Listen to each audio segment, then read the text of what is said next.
Guys, welcome to our YouTube channel learn to be smart. और इस video में हम जर्नल एंट्रीज के बारे में और ट्रांजैक्शंस देखेंगे। हम देखेंगे उन ट्रांजैक्शंस की जर्नल एंट्रीज कैसे बनाई जाती है।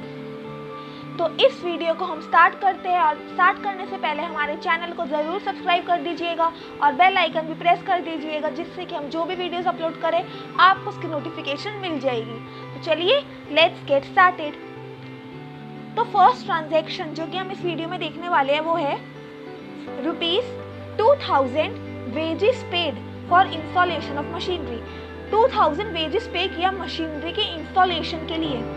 अब पहली बात सुन लो, ये वाली ट्रांजैक्शन बहुत ही ज़्यादा इम्पोर्टेंट ट्रांजैक्शन है। काफ़ी ज़्यादा स्टूडेंट्स इस वाली क्वेश्चन में गलत जर्नल एंट्रीज बनाकर आते हैं और उन्हें पता भी नहीं चलता कि उनकी जर्नल एंट्री गलत क्यों है। तो इस वीडियो को अच्छे से समझिएगा जो भी मैं समझा रही हूँ। इसमें बोल रहे हैं वेजेस पे किया मशीनरी के इंस्टॉलेशन के लिए। तो आपके दिमाग में क्या बात आएगी? वेजेस पे किया तो वेजेस हमारे लिए एक्सपेंस हो जाएगा, और एक्सपेंस अकाउंट होता है डेबिट। तो आप जर्नल एंट्री क्या बनाओगे? वेजेस अकाउंट को करोगे डेबिट टू, क्योंकि कैश गया बिजनेस से, तो टू कैश अकाउंट। तो जर्नल एंट्री क्या हो जाती है? Wages account debited to cash account, क्योंकि वेजेस एक्सपेंस है और एक्सपेंस होता है डेबिट। बट ये जर्नल एंट्री हो जाती है गलत। हमने बोला कि wages account debited to cash account. अब मैंने बोला ये वाली जर्नल एंट्री है रॉन्ग। क्यों रॉन्ग है? पहले हमने क्या किया था? वेजेस हमारे लिए एक्सपेंस था तो हमने किया था डेबिट, और कैश बिजनेस से कम हुआ था तो वो किया था हमने credit. But this is not the right journal entry. इसमें बोला है हमने जो वेजेस पे किया वो किसके लिए पे किया? मशीनरी के इंस्टॉलेशन के लिए पे किया, मशीनरी के इंस्टॉलेशन के लिए। तो आपको ये बात समझनी होगी, अगर किसी भी एसेट का मतलब गुड्स के अलावा जो भी एसेट होते हैं, इसमें हम गुड्स को कंसीडर नहीं करते। तो गुड्स को छोड़ के जो भी एसेट को इंस्टॉल करने के खर्चे होते हैं ना, उसको हम एक्सपेंस नहीं मानते हैं, वो सीधा एसेट के कॉस्ट में ऐड हो जाता है। इसका क्या मतलब? जो भी अगर कोई भी एसेट को परचेज किया है तो उसके परचेज से रिलेटेड जितने भी खर्चे हैं, जैसे कि कैरेज पे किया, फ्रेट पे किया, या फिर उसको इंस्टॉल करने का खर्चा, कभी भी एक्सपेंस की तरह हम नहीं मानते, वो डायरेक्टली एसेट की कॉस्ट में ऐड होता है। मतलब कि वो कैपिटल एक्सपेंडिचर मानते हैं हम उसको, तो वो डायरेक्टली एसेट की कॉस्ट में ऐड होगा। अब आप ये बात बताओ, अगर हमने मशीनरी परचेज करी होती, हमने कैश पे करके मशीनरी अगर परचेज करी होती, तो हम क्या जर्नल एंट्री बनाते? हम यही जर्नल एंट्री बनाते हैं, machinery account debited to cash account. लेकिन अब बोल रहे हैं कि हमने वेजेस पे किया उस मशीनरी को इंस्टॉल करने के लिए, तो हम ऐसा मानेंगे कि ये एक्सपेंस नहीं है, ये हम मशीनरी की कॉस्ट में ही ऐड कर देंगे। मतलब इसकी भी जर्नल एंट्री यही बनेगी, machinery account debited to cash account. क्या एंट्री बनेगी इसकी? Machinery account debited to cash account, machinery account debited to cash account, और अमाउंट आ गया इसका 2000 का।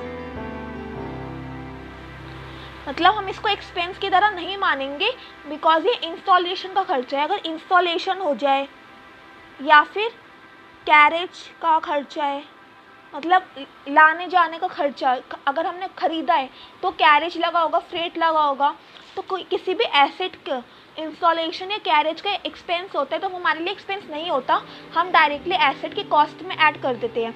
तो अगर हम इसको मशीनरी की कॉस्ट में ऐड करेंगे तो मशीनरी अकाउंट को ही हम डेबिट करेंगे। जैसे कि आप मशीनरी परचेज करने की एंट्री बनाते हो, वैसे ही इसकी एंट्री बन जाएगी। तो अब समझ आया कि ये वाली जर्नल एंट्री क्यों रॉन्ग है और ये वाली जर्नल एंट्री क्यों राइट है। इंस्टॉलेशन और कैरेज, किसी भी एसेट की इंस्टॉलेशन और कैरेज का खर्चा हम एसेट की कॉस्ट में ऐड करेंगे। अगर इसमें दे रखा होता जैसे कि बिल्डिंग हमने कंस्ट्रक्ट कराई, अब बिल्डिंग को कंस्ट्रक्ट कराने के जितने भी खर्चे होंगे वो हमारे लिए एक्सपेंस नहीं होते, वो भी हम डायरेक्टली बिल्डिंग के कॉस्ट में ऐड करेंगे। सपोज कि बोला कि ब्रिक्स लगे, सीमेंट लगा, तो इन सब का जो खर्चा होगा वो बिल्डिंग के कॉस्ट में ऐड हो जाएगा। तो उसकी journal entry building account debited to cash account ही बनेगी। ओके, तो ये बात समझ है। इंस्टॉलेशन और कैरेज का जब भी खर्चा होता है एसेट में, तो उसकी जर्नल एंट्री कैसे बनाते हैं। अब नेक्स्ट ट्रांजैक्शन को देखो। नेक्स्ट ट्रांजैक्शन में वो बोल रहे हैं पेड ₹8000 इनकम टैक्स। 8,000 का इनकम टैक्स पे किया। अब जब भी इनकम टैक्स पे करते हैं वो प्रोप्राइटर अपना पर्सनल इनकम टैक्स पे करता होगा, वो बिजनेस का टैक्स तो नहीं है ना, वो प्रोप्राइटर का टैक्स है। अब जब भी आपको ये ट्रांजैक्शन लिख के मिल जाए पेड ₹8,000 इनकम टैक्स, इसका मतलब प्रोप्राइटर ने अपना इनकम टैक्स पे किया लेकिन बिजनेस के पैसों से पे किया, बिजनेस से पैसे निकाल के पे किया।